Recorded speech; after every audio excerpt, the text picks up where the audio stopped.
Yes. So the point that we are discussing is methods of measurements of civil engineering works. Now, how to measure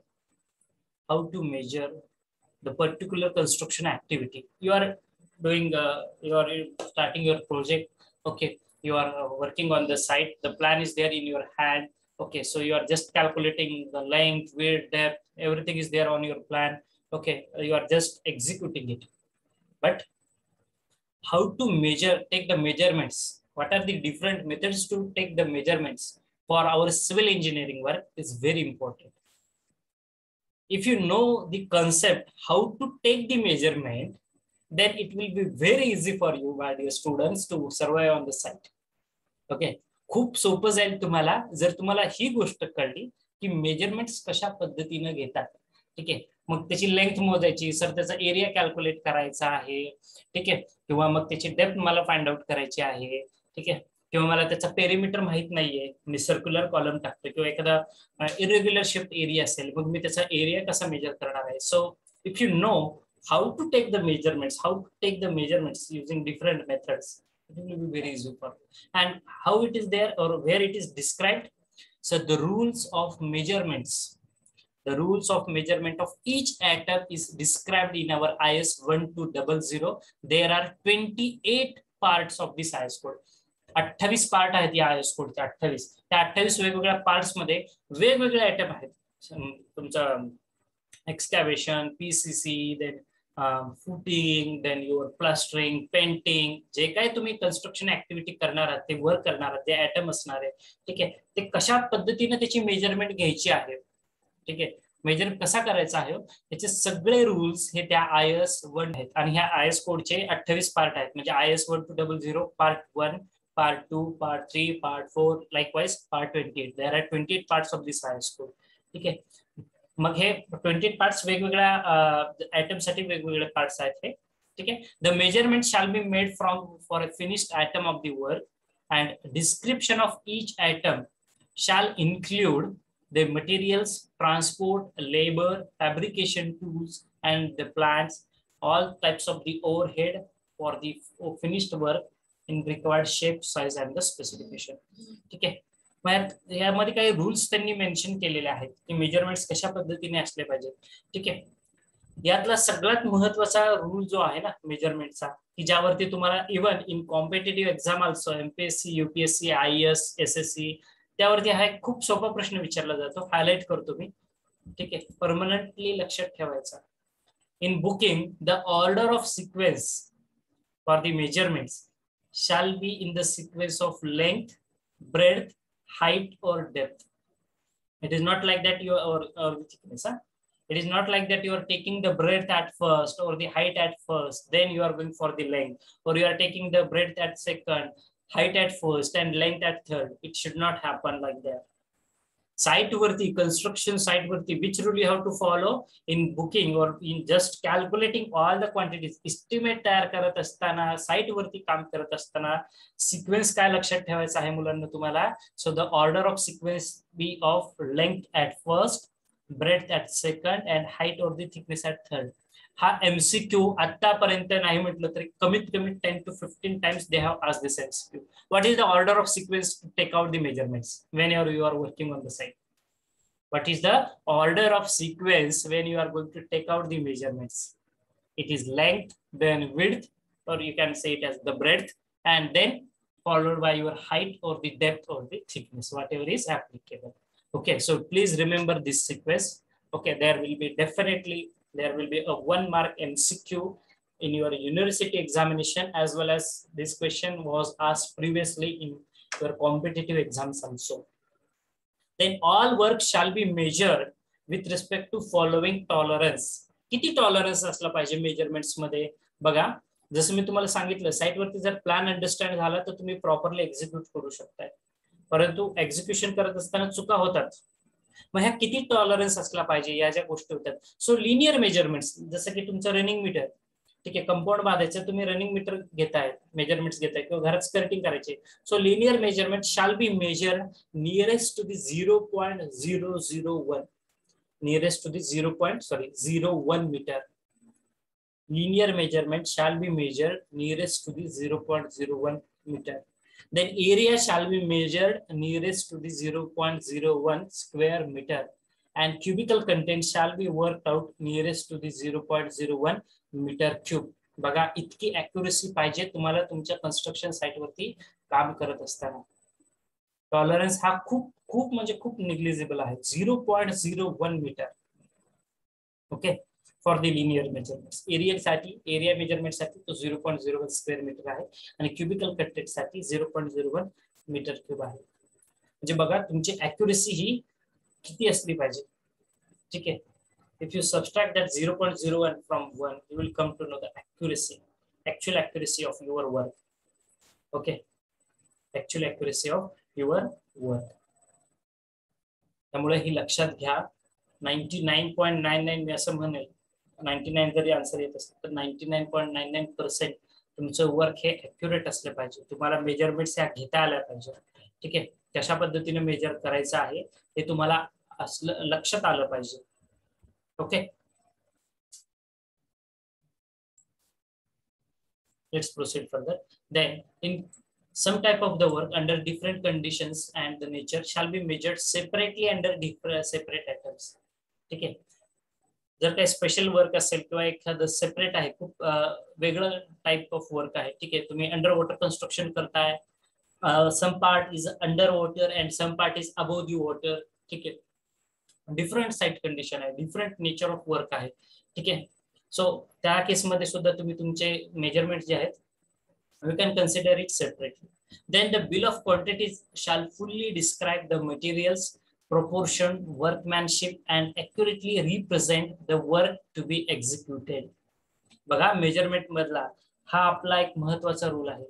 The bill of quantities shall fully describe the materials, proportion, workmanship and accurately represent the work to be executed. Okay, the bill of quantity म्हणजेच काय रे, ज्यामध्ये तुम्ही तुमचं measurement घेताय. ठीक आहे, आणि त्यानंतर त्याचा रेट कोट करताय. मेजरमेंट आणि त्याचा रेट कोट करताय. Just a minute dear students.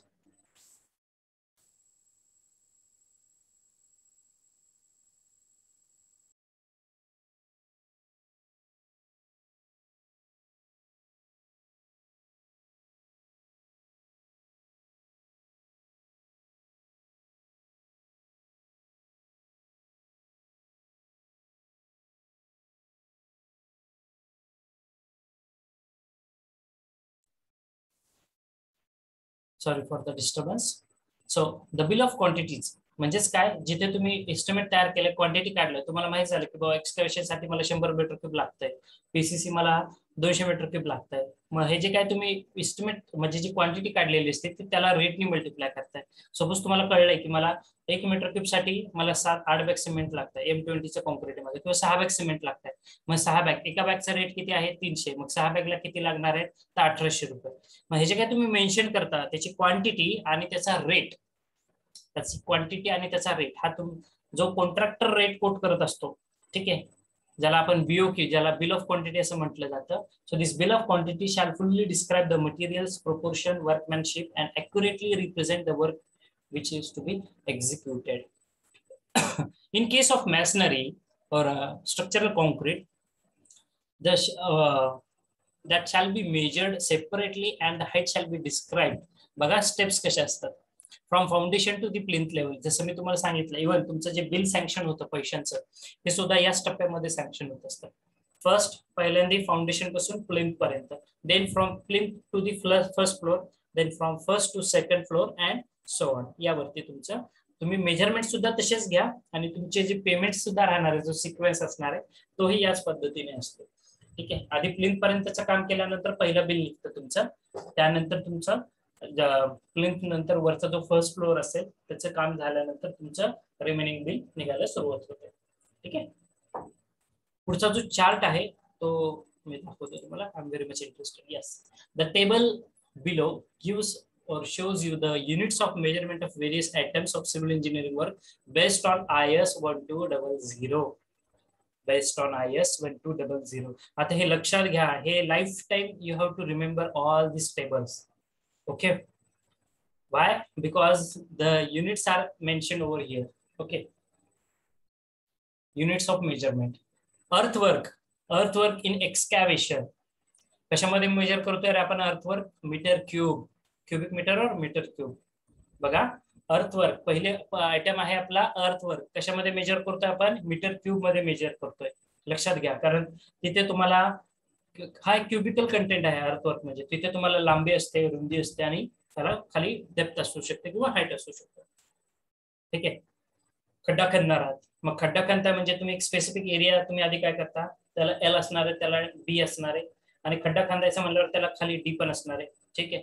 मग लेंथ, ब्रेथ आणि depth L into B into D काय येणार आहे? Metre multiplied by metre multiplied by metre. Length ही तुम्ही मीटर मध्ये घेताय किंवा एम एम मध्ये घ्या. सो मीटर, ब्रेडची परत मीटर किंवा एम एम मध्ये असणार आहे. सो अगेन मीटर, आणि डेप्थ सुद्धा ही तुमची मीटर मध्ये असणार आहे. Again metre. So metre multiplied by metre multiplied by metre, it gives you cubic meter. Okay, so earthwork in excavation we are going to calculate, or the unit for measurement of earthwork is nothing but cubic meters. Then earthwork in filling foundation trenches, again cubic meter. I will go a little bit faster now because this table is a big table. ज्यावेळेस तुम्ही actually estimate तयार करायला जाताना त्यावेळेस तुम्हाला practice होईल. ठीक आहे. हे लक्षात ठेवण्यासारखी गोष्ट, सोपी गोष्ट आहे, फार डिफिकल्ट नाहीये. यू कॅन इझिली रिमेंबर दिस. ठीक आहे, की मेजरमेंट्स कसे असले पाहिजेत, कसे लक्षात ठेवावे. क्वांटिटी कुठली आहे त्यावरती तुम्ही युनिट्स ऑफ मेजरमेंट्स तुम्ही डिसाइड करू शकता. ठीक आहे. Just a minute dear students. Again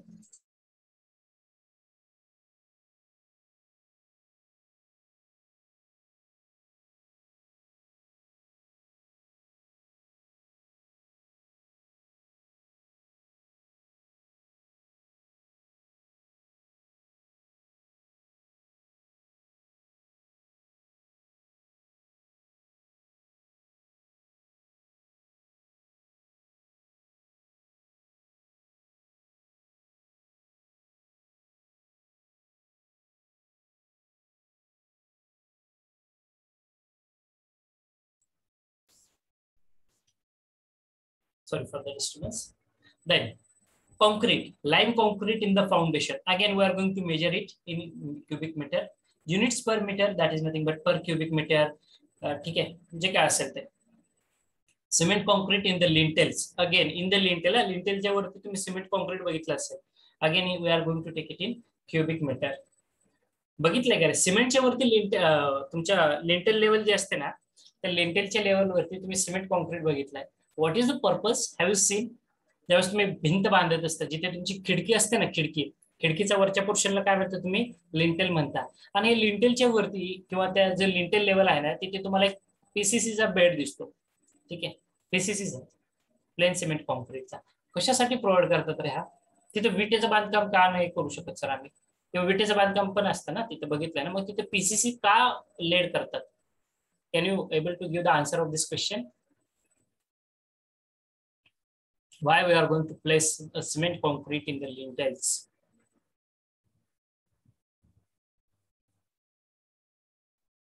Can you able to give the answer for this question? I think the answer is very simple, dear students.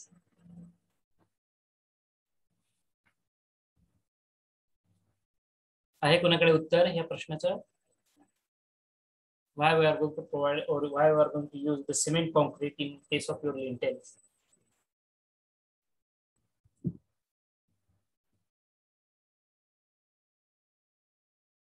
I will check the chat box. Somebody has put it. Termite proof due to crack and the load distribution. Very good. Okay. Actually, for the cracks and the load distribution is one important factor. Okay. Why? Because जो lintel level आहे त्याचा जो खालचा portion आहे ना, तिथे काय load आहे का रे? स्पेस आहे, ओपन स्पेस आहे, बरोबर आहे. मग वरचा जो लोड डिस्ट्रीब्यूट होणार आहे ना, हा एक महत्वाचा फॅक्टर असतो की तो लोड डिस्ट्रीब्यूट होणं गरजेचं आहे. So due to the crack and that load distribution, ठीक आहे, बेसिकली तो जो पार्ट असणार आहे त्याच्यात स्ट्रेंथ असली पाहिजे. सगळ्यात महत्वाचा रिझन, खालचा पार्ट हा एम्प्टी आहे तुमचा, जिथे जर तुम्ही खिडकी बसवलेली आहे किंवा तिथे दरवाजा आहे, ठीक आहे, म्हणजे तो पार्ट तिथे एम्प्टी आहे, तिथे स्पेस आहे, बरोबर आहे की नाही? अशा केसमध्ये लोड डिस्ट्रीब्युशन एक महत्वाचा फॅक्टर असतो. तो अक्युमुलेट करण्यासाठी तिथे तुम्ही तुमचा कॉन्क्रीटचा बेड शक्यतो यूज करतो, which will provide the stability. okay, to that particular structure.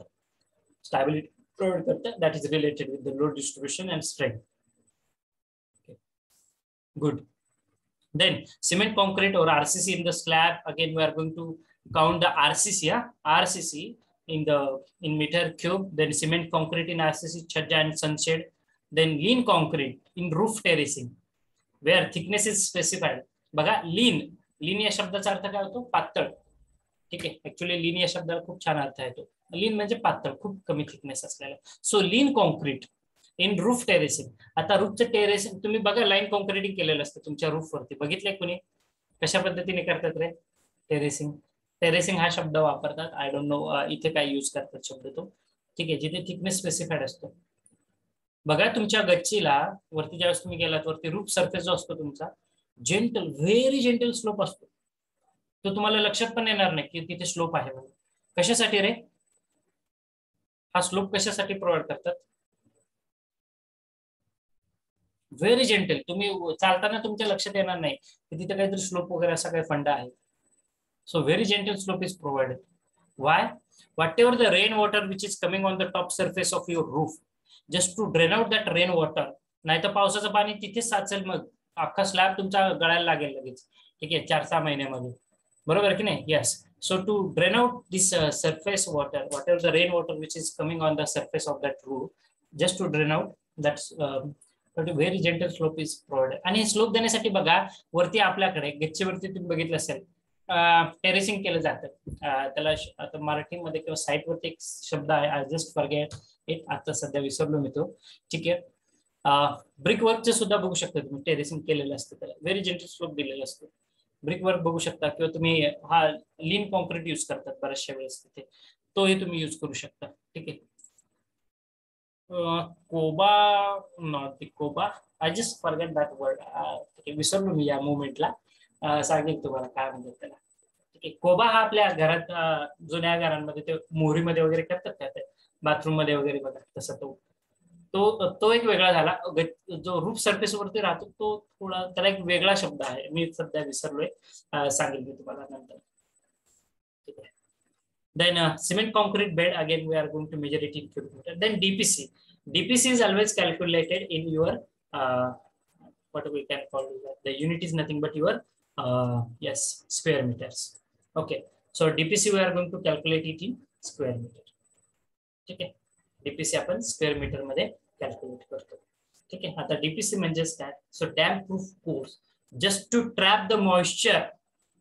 जे मॉइश्चर असणार आहे, ठीक आहे, हे मॉइश्चर एंटर होऊ नये तुमच्या वॉल सरफेस मध्ये. किंवा खाली बघा मोठं अपार्टमेंट आहे आणि खाली त्याला अंडरग्राऊंड पार्किंग असते. मग अंडरग्राऊंड जी पार्किंग असणार आहे, ठीक आहे, तिथे तुम्ही DPC प्रोव्हाइड करू शकता. डॅम्प प्रूफ कोर्स असतो. म्हणजेच काय, जर खालचं जे पाणी असणार आहे, ग्राउंड सरफेस मधलं जे काही पाणी असेल ते तुमच्या वॉलमध्ये एंटर होऊ नये. किंवा असं काही एक सेक्शन आहे की जिथे बाबा फ्रेश सनलाईट अवेलेबल नाहीये. ठीक आहे. असे खूप सारे तुम्ही घरे बघितले असतील की जिथे सूर्यप्रकाश लवकर जातच नाही. ठीक आहे. गर्द झाडी आहे किंवा आसपास सराउंडिंग सगळ्या बिल्डिंग्स आहेत आणि त्यांची बिल्डिंग चुकीच्या पद्धतीने बांधलेली आहे. सनराईज डायरेक्ट एंटरच करत नाही. ठीक आहे. असे मी खूप सारे घरं बघितले जिथे 24 hours लाईट चालू असते. There is one best example in my own village. ठीक आहे. माझ्या गावामध्ये एक असं खूप एक्झाम्पल आहे. Actually that apartment is surrounding all other apartments, and what mistake that contractor has done, height of the your compound wall, he has taken I think more than 10-12 feet. Okay, around 10 feet, more than 12 feet that height is there. Okay, and what happened because of that, there is no entry of the sun rays. So 24/7 the ground floor ला जे घर आहे ना, 24/7 तिथे light चालू ठेवावं लागते तुम्हाला. सनराईज जायला तिथे जागा नाहीये. ठीक आहे. म्हणजे at least in the morning session, जिथे सकाळी आपल्या 7 वाजता आपल्या घरात सूर्यकिरण पडतात, तिथे मात्र सूर्य तो वरती गेल्याशिवाय पडतच नाही. ठीक आहे. सो अशाही काही कन्स्ट्रक्टिव्ह मिस्टेक्स आपण करत असतो बांधकाम करत असताना, किंवा तशा होऊ शकतात. So DPC dam proof course, just to trap the entry of the moisture. Just a minute, something is there. Okay. So just to trap the entry of the moisture in your wall, It may be underground parking, that construct wall is there, protective wall is there, or just to trap the enter of the water from the ground surface in your wall surface. We are using this DPC courses, dam proof courses, and it is always measured in square meter. Okay, it is always measured in square meter. कारण तो जो डीपीसीचा जो layer असतो ना त्याला काही depth अशी फार मोठी डेप्थ नसते, पातळ लेअर असतो, थिन लेअर असतो तो. ठीक आहे, थिन लेअर असल्यावरती आपण काही गोष्टी डिडक्ट किंवा कन्सिडर करत नाही. कुठल्या करत नाही, आपण एस्टिमेशन मध्ये ते शिकणार आहोत. I will take this next slide. Yes, brickwork. Brickwork in foundation, we are measuring this brickwork in cubic meter. Do you know in 1 meter cube how many bricks you require for 1 meter cube of construction work? एका metre cube मध्ये किती विटा बसतात रे? Do you have any digit? 500. Correct. Very good. Actually, it's 490 something is there, but our thumb rule says it's 500. Okay. एका metre cube मध्ये. आणि waste किती पकडतो आपण? वेस्टेज. सगळ्याच विटा काय तुम्ही लगेच तशा कन्स्ट्रक्शन मध्ये वापरत नाही. काही विटा कुठल्या तरी कामगाराच्या हातून वीट पडली की फुटली. बरोबर आहे. ऍक्च्युअली ती 1 मीटर वरती पडली तर फुटली नाही पाहिजे, तेवढी स्ट्रेंथ पाहिजे त्याच्यामध्ये, पण फुटतात, खराब होतात विटा. मग हे जो आहे ना ह्याला वेस्ट असं म्हटलं जातं. किती टक्के असतो तो विटांच्या बाबतीत? थंब रूल सांगता येईल कुणाला? विटांच्या बाबतीत थंब रूल काय असतो? किती टक्के वेस्ट कन्सिडर करतो आपण? म्हणजे मला माहिती, मला एका ठिकाणी 1 मीटर क्यूबचं काम करायचंय. आय नो 500 विटा मला लागणार आहेत, परंतु ह्या 500 विटा बरोबर एक्झिक्यूट होतील का? नाही होणार. 100% कुठेतरी त्यामध्ये वेस्ट असतो. आणि हा जो वेस्ट असतो ना my dear students, it is taken as 5%.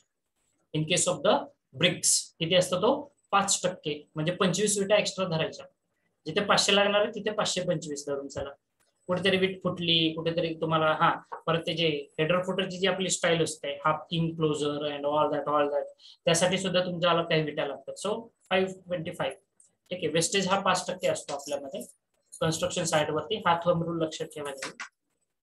Then brickwork in plinth, again we are going to calculate in cubic meter.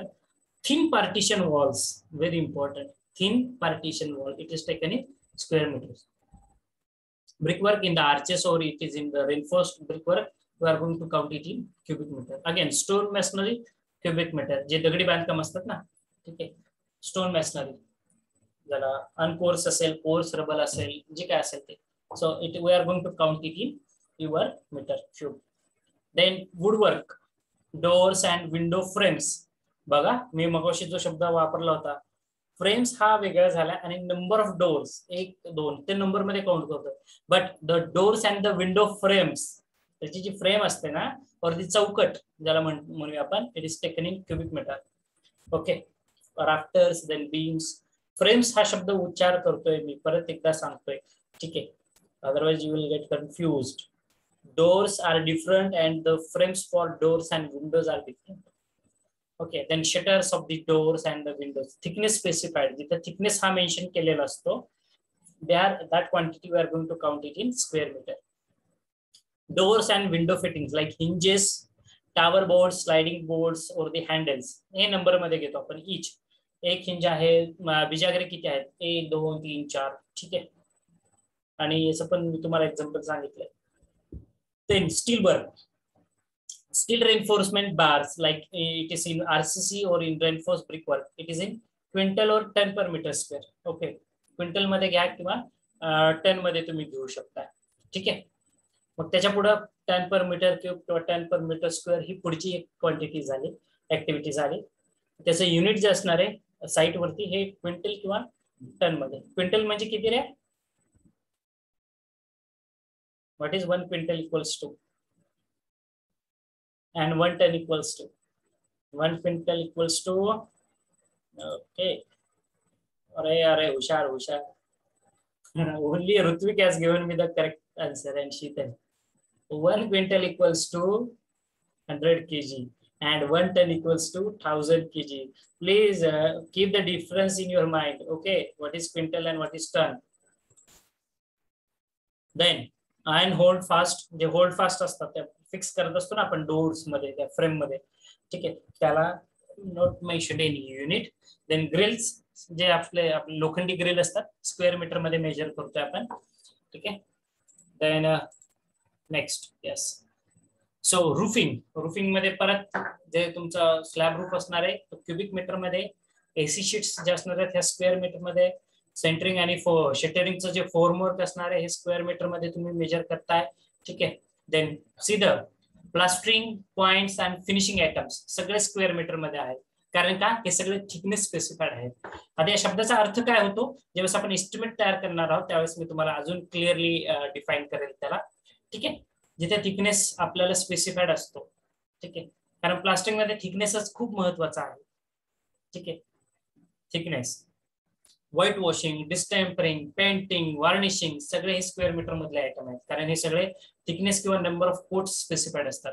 किती लेअर मारायचे तुम्ही बघितलं असेल, सनला एक हात मारलाय, परत दुसरा हात मारतात, तिसरा फिनिशिंगचा हात असतो आपला. पेंटर्स बघा, पहिला एक हात असतो, दुसरा एक वेगळा हात असतो. ठीक आहे. नंतर म्हणतात नाही सर फिनिशिंगचा अजून एक हात राहिलेला आहे. मग असे 2-3 हात मारतात म्हणजेच काय, नंबर ऑफ कोट्स, किती वेळेस ते एखादा लेअर तो कोट करतात. पेंटचा किती वेळेस लेअर कोट करतात. आपल्याकडे हात मारणे किंवा अजून काय तुमच्या इथला लोकल शब्द असेल तो तुम्ही वापरा. ठीक आहे. Varnishing, if you don't know what is, okay, again I will explain that varnishing, what is varnishing. Okay. Dear students, only 1 minute and 15 seconds are left to conclude this session. So still if you have any doubt with you, please feel free to ask me. Otherwise, if the meeting gets end after 1 minute, it will comes to end, then please rejoin the session using the same link. And I think from tomorrow, maybe from evening session also, there will be no disruption of after 40 minutes. Continuously आपल्या सगळ्या lectures चालू राहतील. There is no disruption after 40 minutes. ठीक आहे. आपण आता तसं paid version झूमचं purchase केलेलं आहे, and that is very good news for you. त्यामुळे हे इंटरप्शन होणार नाही सारखं मीटिंग डिस्कंटिन्युएशनचं. ठीक आहे. Might be after evening session or maybe from tomorrow.